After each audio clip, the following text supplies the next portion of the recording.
Hello, good afternoon all of you.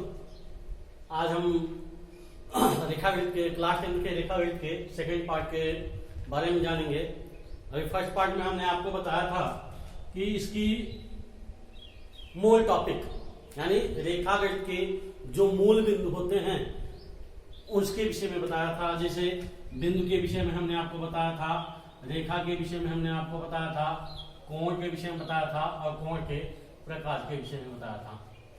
ठीक है, पहले वीडियो में हमने आपको क्या बताया था, बिंदु बताया था, रेखा बताया, रेखा दो प्रकार की होती है उसके विषय में बताया था, कोण के विषय में बताया था और कोण कितने प्रकार के होते हैं, शून्य कोण, न्यून कोण, ऋज कोण, बृहद कोण, समकोण, अधिक कोण, ये सब सारे कोण और शीर्षाभिमुख कोण, एकांतर कोण, संगत कोण, इन सब कोणों के विषय में हमने आपको बताया था।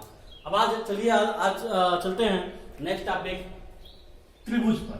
किस पर चलते हैं? त्रिभुज पे। आज हम पढ़ते हैं क्या? त्रिभुज। आज का टॉपिक हमारा क्या है? त्रिभुज।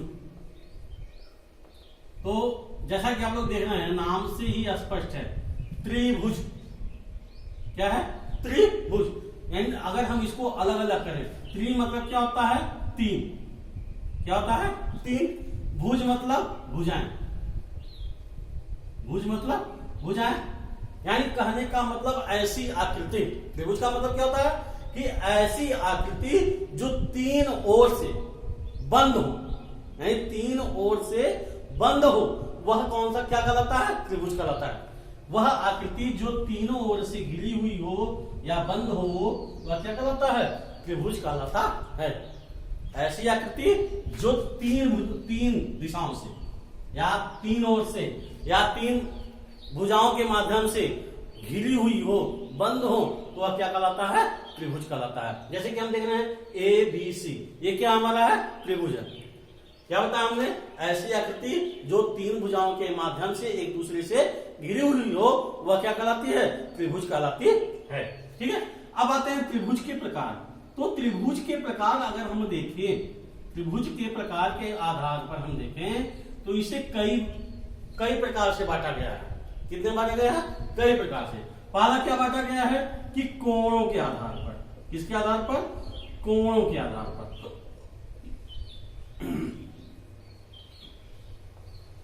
किसके आधार पर बांटा गया है? कोणों के आधार पर। दूसरा किसके आधार पर बांटा गया है? भुजाओं के आधार पर। किसके आधार पर? भुजाओं के आधार पर। पहला क्या बताया हमने? कोणों के आधार पर त्रिभुज को बांटा गया और दूसरा क्या है? भुजाओं के आधार पर। तो कोणों के आधार पर कितने त्रिभुज होते हैं? कोणों के आधार पर अगर हम देखें तो त्रिभुज तीन प्रकार के होते हैं। पहला क्या होता है? न्यून कोणीय त्रिभुज। क्या होता है? न्यून कोणीय त्रिभुज, यानी कोणों के आधार पर पहला हमारा कोण क्या हो गया? न्यून कोणीय त्रिभुज। दूसरा क्या होता है? समकोणीय त्रिभुज। क्या होता है? समकोणीय त्रिभुज। और तीसरा क्या होता है हमारा? अधिक कोणीय त्रिभुज। अधिक कोणीय त्रिभुज।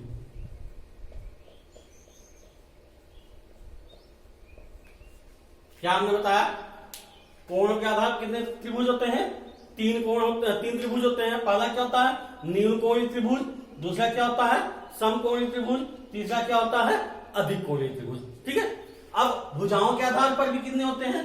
तीन प्रकार के होते हैं। कितने प्रकार के होते हैं? तीन प्रकार के।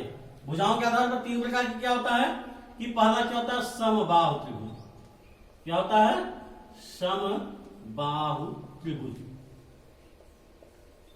दूसरा क्या होता है? समद्विबाहु त्रिभुज। समद्विबाहु त्रिभुज। और तीसरा क्या होता है? विषम बाहु त्रिभुज। विषम बाहु त्रिभुज। ध्यान देखिएगा बच्चों, क्या हमने बताया कि त्रिभुज बताया। त्रिभुज ऐसी आकृति जो तीन भुजाओं के माध्यम से एक दूसरे से घिरी हुई यानी बंद आकृति हो, वह क्या कहलाता है? त्रिभुज कहलाता है। त्रिभुज को दो भागों में विभाजित किया गया है। पहला क्या है?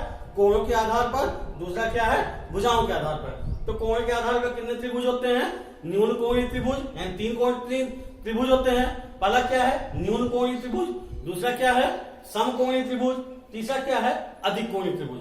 ठीक उसी तरह भुजाओं के आधार पर भी देखें तो तीन त्रिभुज होते हैं। कौन कौन से, समबाहु त्रिभुज, समद्विबाहु त्रिभुज और विषमबाहु त्रिभुज। ठीक है, अब आइए हम चलते हैं। पहला क्या, कोणों के आधार पर त्रिभुज। पहला क्या हम पढ़ते हैं, कोणों के आधार पर त्रिभुज। कोणों के आधार पर त्रिभुज कितना हमने बताया, तीन त्रिभुज बताया। कितना बताया, तीन त्रिभुज बताया। तो पहले हम आते हैं कौन से त्रिभुज पे, न्यून कोणीय त्रिभुज पे। पहले किस पे जाते हैं, न्यून कोणीय त्रिभुज पे। तो न्यून कोणीय त्रिभुज किसे कहते हैं, ऐसा त्रिभुज जिसका एक कोण न्यून कोण, जिसका एक कोण या तीनों कोण, ऐसा त्रिभुज जिसके एक कोण या तीनों कोण या दो कोण न्यून कोण हो, वह क्या कहलाता है, न्यून कोणीय त्रिभुज कहलाता है। जैसे अगर हम बना ले एक त्रिभुज बना लें, ठीक है, एक त्रिभुज हम बना लेते हैं। अब इसमें हम देखते हैं, ठीक है, अब इसमें देखते हैं कि ये 60 अंश हो गया, ये 60 अंश हो गया और ये 60 अंश हो गया। तो एक चीज हमने आपको बताया कि त्रिभुज ये तीन भुजाओं से घिरा हुआ जो आकृति होती है वह क्या कहलाती है, त्रिभुज कहलाती है। अगर हम त्रिभुज के तीनों कोणों का योगफल निकालें, त्रिभुज के तीनों कोणों का योगफल निकालें तो तीनों कोणों का योगफल कितना होता है, 180 अंश होता है।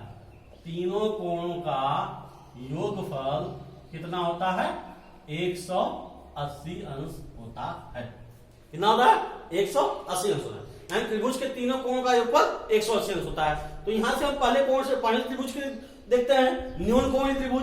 तो न्यून कोणीय त्रिभुज में हमने क्या बताया कि ऐसा त्रिभुज जिसका एक कोण या दो कोण या तीनों कोण, एक कोण दो कोण या तीनों कोण क्या हो, समकोण हो, सॉरी न्यून कोण हो, यानी 0 अंश। न्यून कोण का हमने क्या बताया था, 0 अंश से लेकर 90 अंश के बीच के कोण को क्या कहते हैं, न्यून कोण कहते हैं। यानी कोई भी कोण, यानी इस त्रिभुज का किसी एक कोण, अगर हम सपोज दैट मान लेते हैं यहाँ पर, हम यहाँ पर अगर मान लें यह हमारा 85 अंश हो जाए, यह कितने अंश का हो, 85 अंश हो, और यह कितना हो जाए,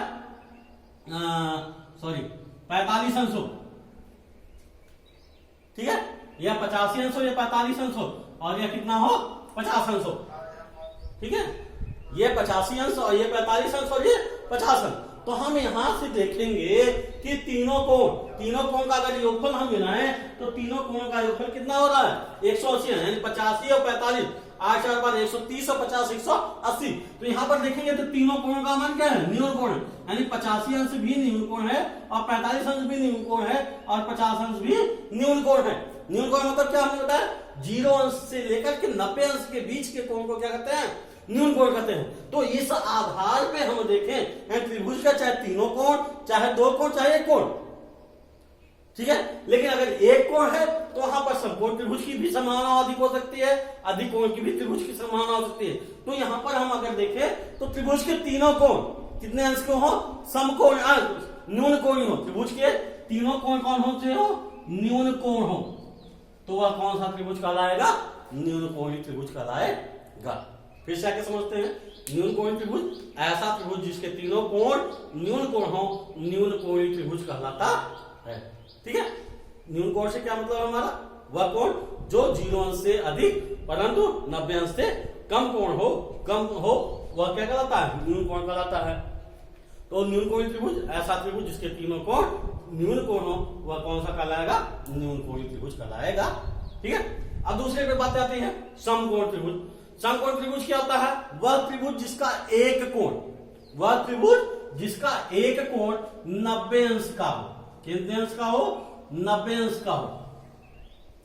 ध्यान से हम देखें तो अगर यहां पर हम ध्यान देखें तो यह कोण कितना अंश का होगा, 90 अंश का। यह कोण कितने अंश का होगा, 90 अंश का।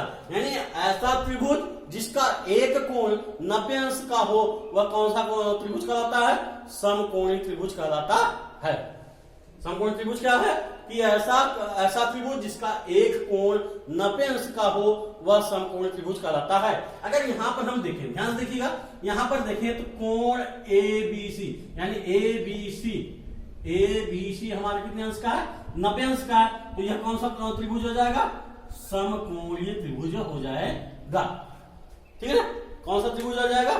समकोणीय त्रिभुज जाएगा। अब यहाँ पर समकोणीय त्रिभुज कहने का मतलब, तो इस रेखा में यानी बीसी रेखा पर ए बी रेखा लंब होगी। अगर समकोणीय त्रिभुज है तो यहाँ पर क्या होगा? बीसी रेखा सॉरी ए बी रेखा किस पर लंब होगी?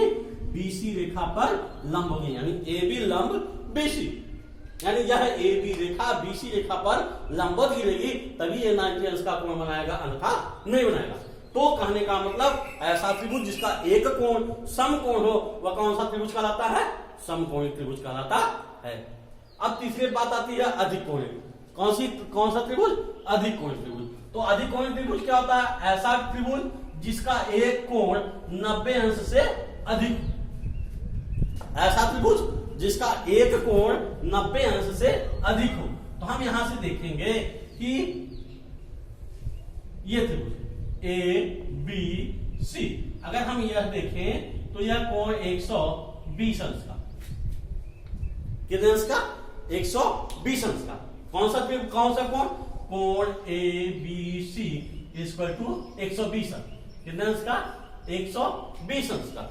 अब यहां पर अगर हम 120 देखें तो 120 क्या हो गया? 90 अंश से अधिक हो गया। कितना हो गया? 90 अंश से अधिक। तो हमने अधिक कोण की परिभाषा क्या बताया था कि वह कोण जो 90 अंश से अधिक हो परंतु 180 अंश से कम हो। 90 अंश से अधिक हो परंतु 180 अंश से कम हो तो वह कौन सा त्रिभुज कहलाता है? अधिक कोण। वह कौन सा कोण कहलाता है? अधिक कोण कहलाता है। तो यहां हमने क्या बताया? वह त्रिभुज जिसका एक कोण 90 अंश से अधिक हो, यानी अधिक कोण हो, एक कोण अधिक कोण हो, तो वह कौन सा त्रिभुज कहला जाएगा? अधिक कोणीय त्रिभुज कहलाएगा। अधिक कोणीय त्रिभुज कहलाएगा। फिर से हम बता देते हैं, न्यून कोणीय त्रिभुज क्या हो गया? ऐसा त्रिभुज जिसके तीनों कोण न्यून कोण हो वह कौन सा त्रिभुज कहलाएगा? न्यून कोणीय त्रिभुज कहलाएगा। समकोणीय त्रिभुज क्या होता है? ऐसा त्रिभुज जिसका एक कोण 90 अंश का हो, जिसका एक कोण 90 अंश का हो तो वह कौन सा त्रिभुज कहलाएगा? समकोणीय त्रिभुज कहलाएगा। तीसरा क्या है? अधिक कोणीय त्रिभुज, यानी ऐसा त्रिभुज जिसका एक कोण 90 अंश से अधिक, 90 अंश से अधिक या अधिक कोण हो तो वह कौन सा त्रिभुज कहलाएगा? अधिक कोणीय त्रिभुज कहलाएगा। ये हो गया कोणों के आधार पर। कोणों के आधार पर कितने त्रिभुज हो गए? 3 त्रिभुज हो गए। अब बात आती है भुजाओं के आधार पर। किसके आधार पर? भुजाओं के आधार पर। तो भुजाओं के आधार पर हम देखते हैं, भुजाओं के आधार पर कितने त्रिभुज हैं? 3 त्रिभुज। भुजाओं के आधार पर कितने त्रिभुज हैं? 3 त्रिभुज। तो भुजाओं के आधार पर तीनों त्रिभुज की गणना हम करते हैं। भुजाओं के आधार पर तीनों त्रिभुज की गणना करते हैं। पहला क्या है हमारा? समबाहु त्रिभुज। सम, अब देखिए नाम से ही पता चल रहा है, समबाहु। सम मतलब समान, सम मतलब समान, बाहु मतलब भुजा, बाहु मतलब भुजा। अब त्रिभुज कह रहा है तो त्रिभुज मतलब तीनों भुजा, 3 भुजा। त्रिभुज मतलब 3 भुजा, 3 भुजा। कहने का मतलब ऐसा त्रिभुज जिसकी तीनों भुजाएं समान हो। स्पष्ट बताया ना? समबाहु त्रिभुज। सम मतलब समान, बाहु मतलब भुजा, त्रिभुज मतलब तीनों भुजाएं। सम मतलब समान, बाहु मतलब भुजा, त्रिभुज मतलब तीनों भुजाएं। ऐसा त्रिभुज जिसकी तीनों भुजाएं बराबर हो वह कौन सा त्रिभुज कहलाएगा? समबाहु त्रिभुज कहलाएगा। अब यहां पर सपोज दैट हम मानते हैं तो समबाहु त्रिभुज यानी ए बी सी। तो यहां पर हम देखें कि ए बी रेखा यानी यह रेखा बराबर बी सी, यानी इस रेखा के बराबर सी ए, यानी ये तीनों भुजाएं अगर बराबर होंगी तो वह कौन सा त्रिभुज कहलाएगा? समबाहु त्रिभुज कहलाएगा। अब एक चीज इसमें नोट करने वाली बात है। क्या नोट करने वाली बात है? ध्यान से सुनिएगा कि जब तीनों भुजाएं बराबर होंगी, समबाहु त्रिभुज में जब तीनों भुजाएं बराबर होंगी तो हम क्या कहेंगे कि इसके तीनों कोण भी बराबर होंगे। क्या होंगे? इसके तीनों कोण भी बराबर होंगे। यानी अगर ए बी बराबर बी सी बराबर सी ए है तो कोण ए बी सी बराबर कोण ए सी बी बराबर कोण बी ए सी, यानी बराबर कितना हो जाएगा? 180 अंश बटे 3 यानी 60 अंश के। प्रत्येक कोण कितने अंश का हो जाएगा? 60 अंश का हो जाएगा। ये समझते हैं। समबाहु त्रिभुज, सम मतलब समान, बाहु मतलब भुजा, त्रिभुज मतलब तीनों भुजाएं। ऐसा त्रिभुज जिसकी तीनों भुजाएं समान हो वह कौन सा त्रिभुज कहलाता है? समबाहु त्रिभुज कहलाता है। समबाहु त्रिभुज में क्या होता है? तीनों भुजाएं बराबर होती हैं। यदि तीनों भुजाएं बराबर होती हैं तो उसके तीनों कोण भी क्या होंगे? बराबर होंगे। यानी तीनों कोण बराबर होंगे तो तीनों कोण होगा कितने का आंसर? यानी ए बी बराबर बी सी बराबर सी है तो क्या हो जाएगा? कोण ए बी सी बराबर कोण ए सी बी बराबर कोण बी ए सी। तो तीनों अंश का, तीनों त्रिभुज के तीनों कोण का योगफल कितना होता है? 180 अंश होता है। अब तीनों भुजाएं बराबर हैं तो 3 से हम डिवाइड कर लेंगे तो आ जाएगा 60 अंश। यानी प्रत्येक कोण कितने अंश का हो जाएगा? 60 अंश का। ठीक है। यानी कहने का मतलब इससे एक बात और स्पष्ट होती है कि ऐसा त्रिभुज जिसके तीनों कोण समान हो वह कौन सा कहलाएगा? समबाहु त्रिभुज कहला सकता है। लेकिन नहीं, यहाँ बाहु है इसलिए भुजा की बात करेंगे। तो ऐसा त्रिभुज जिसके तीनों भुजाएं समान हो वह क्या कहलाएगा? समबाहु त्रिभुज कहलाएगा। दूसरा आता है समद्विबाहु। क्या आता है? समद्विबाहु। अब समद्विबाहु में भी वही चीज है। समद्विबाहु, समद्विबाहु क्या है? समद्विबाहु, समद्विबाहु, समद्वि मतलब दो, दो समान। समद्वि, द्वि, सम मतलब समान, द्वि मतलब दो, दो समान, बाहु मतलब भुजा। अब वही फिर त्रिभुज, त्रिभुज है तो तीनों भुजाएं हैं, त्रिभुज है तो तीनों भुजाएं। ठीक है ना? तो यहां से हम क्या निकलेंगे? यहां से क्या निकलेगा कि समद्विबाहु त्रिभुज क्या है? ऐसा त्रिभुज जिसकी दो भुजाएं समान, जिसकी दो भुजाएं केवल समान हो एंड दो भुजाएं बराबर हो तो वह कौन सा त्रिभुज कहलाएगा? समद्विबाहु त्रिभुज कहलाएगा। अब जैसे यहां पर हम त्रिभुज बनाते हैं तो यहां पर देखें ए बी सी।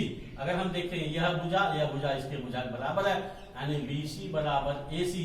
अगर ये दो भुजाएं बराबर हैं तो यह कौन सा त्रिभुज कहलाएगा? समद्विबाहु त्रिभुज कहलाएगा। ठीक है ना? समद्विबाहु त्रिभुज क्या हो गया? ऐसा त्रिभुज जिसकी दो भुजाएं समान हो वह कौन सा त्रिभुज कहलाएगा? समद्विबाहु त्रिभुज कहलाएगा। अब तीसरा चीज क्या है? विषमबाहु त्रिभुज। क्या है? विषमबाहु त्रिभुज। तो विषमबाहु त्रिभुज क्या होता है? ऐसा त्रिभुज, देखो विषम, विषम से मतलब ही हम निकाल लेते हैं। विषम मतलब असमान। विषम मतलब क्या होता है? असमान। ठीक है? बाहु मतलब भुजा, बाहु मतलब भुजा। तो ऐसा त्रिभुज जिसकी तीनों भुजाएं, जिसके तीनों भुजाएं असमान यानी कोई बराबर ना हो, असमान हो तो वह त्रिभुज क्या कहलाएगा? विषमबाहु त्रिभुज कहलाएगा। जैसे हमने त्रिभुज ये बना दिया। अब हम मान लेते हैं ए बी सी। मानते हैं इसका 5 है, इसका 6 लंबाई है, इसकी 7 है, यानी 5 6 7 यानी इसकी तीनों लंबाई यानी 5 सेंटीमीटर, 6 सेंटीमीटर, 7 सेंटीमीटर है। तो तीनों भुजाओं की लंबाई भिन्न भिन्न है यानी असमान है। तो ये कौन सा त्रिभुज कहलाया जाएगा? विषमबाहु त्रिभुज कहलाएगा। फिर समझ लेते हैं भुजाओं के आधार पर कितने होते हैं? 3 त्रिभुज होते हैं। समबाहु त्रिभुज, समद्विबाहु त्रिभुज, विषमबाहु त्रिभुज। समबाहु त्रिभुज क्या होता है? ऐसा त्रिभुज जिसकी तीनों भुजाएं समान होती हैं, समबाहु त्रिभुज कहलाता है। इसके तीनों कोण क्या होंगे? प्रत्येक कोण 60 अंश का होगा। समद्विबाहु त्रिभुज क्या होगा? ऐसा त्रिभुज जिसकी दो भुजाएं समान हो वह कौन सा त्रिभुज कहलाएगा? समद्विबाहु त्रिभुज कहलाएगा। तीसरा क्या है? विषमबाहु त्रिभुज। ऐसा त्रिभुज जिसकी तीनों भुजाएं असमान हो वह विषमबाहु त्रिभुज कहलाएगा। ठीक है? तो मुझे जहां तक आशा है कि आप लोगों को ये चैप्टर अच्छी तरह से समझ में आया होगा। अगर ना समझ में आया हो तो आप कमेंट बॉक्स में फिर से पूछ सकते हैं, जो चीज डाउट हो वो पूछ सकते हैं। ठीक है? अब कल के लिए, अब कल हम आपको पढ़ाएंगे त्रिभुज की सर्वांग समता और समरूप, त्रिभुज की सर्वांग समता और समरूपता। ठीक है? आज के लिए बस इतना है। Thank you.